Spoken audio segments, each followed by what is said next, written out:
¿Qué pasará al final de los tiempos? ¿Cómo será el regreso de Jesús? ¿Qué señales debemos estar atentos?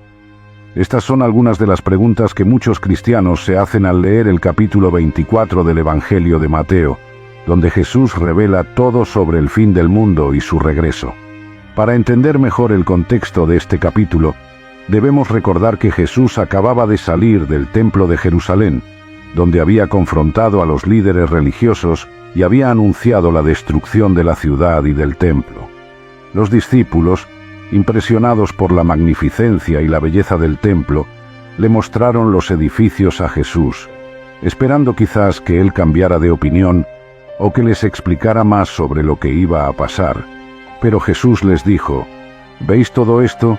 De cierto os digo, que no quedará aquí piedra sobre piedra, que no sea derribada. Mateo 24, versículo 2. Esta declaración debió de impactar profundamente a los discípulos, ya que el templo era el centro de la vida judía, el lugar donde Dios habitaba y se manifestaba a su pueblo. ¿Cómo podía ser que el templo fuera destruido? ¿Qué significaba eso para la nación de Israel y para el mesianismo de Jesús? ¿Cuándo sucedería eso y qué otras cosas pasarían antes y después? Estas fueron las preguntas que los discípulos le hicieron a Jesús cuando se sentaron con él en el Monte de los Olivos, desde donde se podía ver el templo. Ellos le preguntaron en privado: «Dinos, ¿cuándo serán estas cosas y qué señal habrá de tu venida y del fin del siglo?» Mateo 24, versículo 3.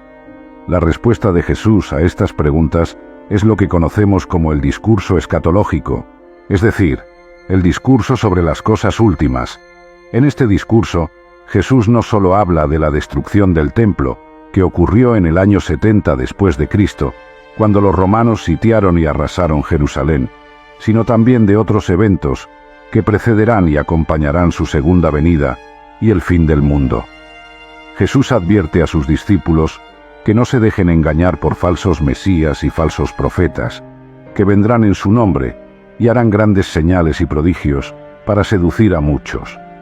También les dice que no se alarmen por las guerras, los rumores de guerras, las hambrunas, las pestes y los terremotos, que son solo el principio de dolores. Jesús les anuncia que serán perseguidos, odiados y traicionados por causa de su nombre, pero que el que persevere hasta el fin será salvo. Jesús les asegura que el Evangelio del Reino será predicado en todo el mundo como testimonio a todas las naciones, y entonces vendrá el fin. Jesús también les habla de la gran tribulación, un tiempo de angustia y aflicción, como nunca antes se ha visto ni se verá jamás, que será acortado por causa de los escogidos. Jesús les indica que la señal de que la tribulación ha comenzado será la abominación desoladora, de la que habló el profeta Daniel, que consiste en la profanación del lugar santo por una imagen o un ídolo que se opone a Dios.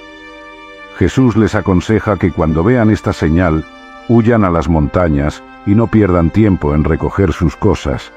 Jesús también les describe cómo será su venida, que será visible, repentina y gloriosa, como el relámpago que brilla de oriente a occidente.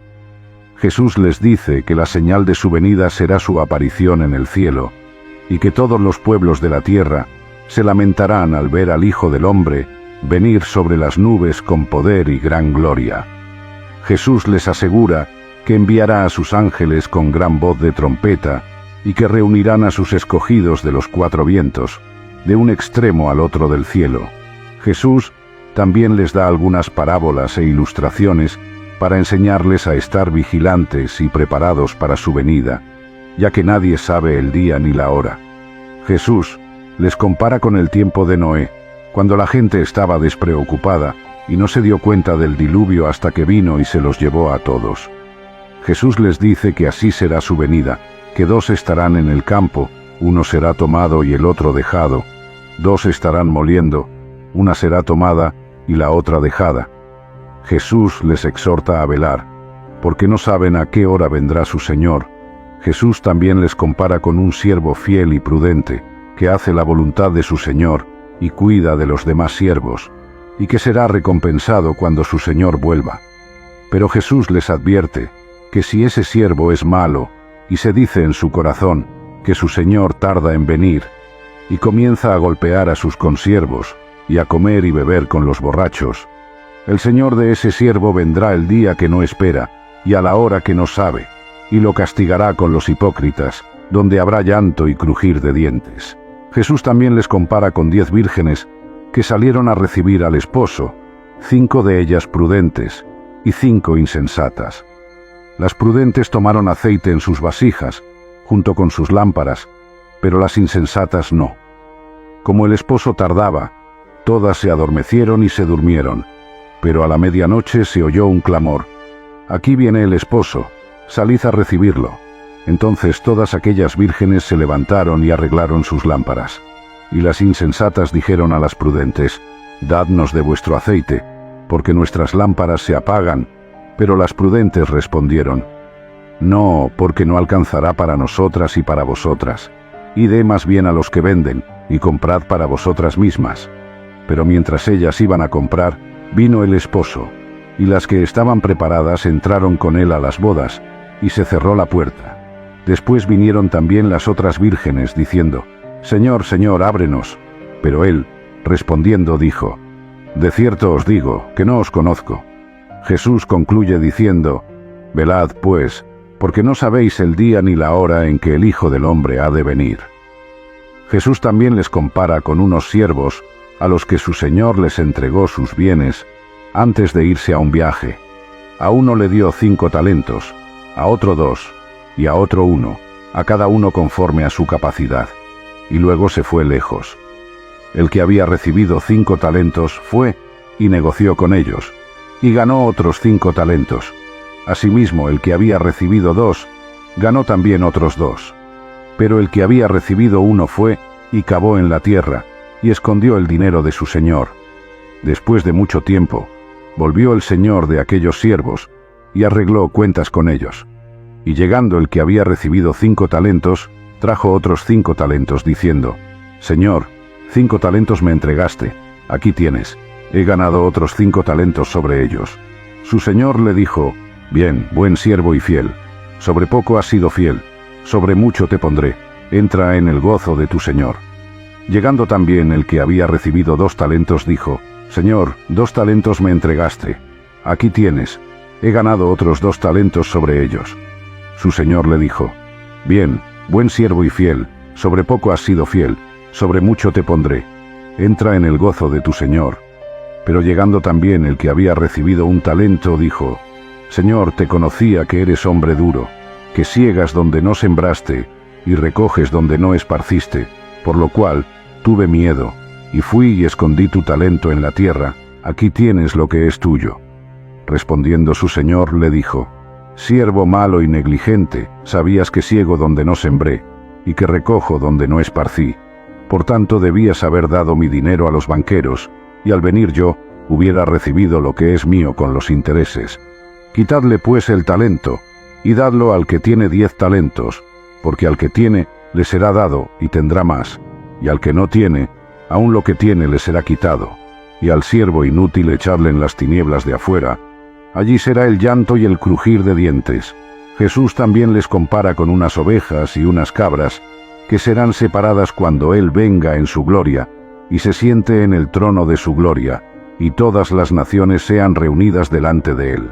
Jesús les dice que pondrá las ovejas a su derecha, y las cabras a su izquierda. Entonces el rey dirá a los de su derecha: «Venid, benditos de mi Padre, heredad del reino preparado para vosotros desde la fundación del mundo, porque tuve hambre, y me disteis de comer, tuve sed, y me disteis de beber, fui forastero, y me recogisteis, estuve desnudo, y me cubristeis, enfermo, y me visitasteis, en la cárcel, y vinisteis a mí». Entonces los justos le responderán diciendo: «Señor, ¿cuándo te vimos hambriento y te sustentamos, o sediento, y te dimos de beber? ¿Y cuándo te vimos forastero, y te recogimos, o desnudo, y te cubrimos? ¿O cuándo te vimos enfermo, o en la cárcel, y vinimos a ti?» Y respondiendo el rey les dirá: «De cierto os digo que en cuanto lo hicisteis a uno de estos mis hermanos más pequeños, a mí lo hicisteis».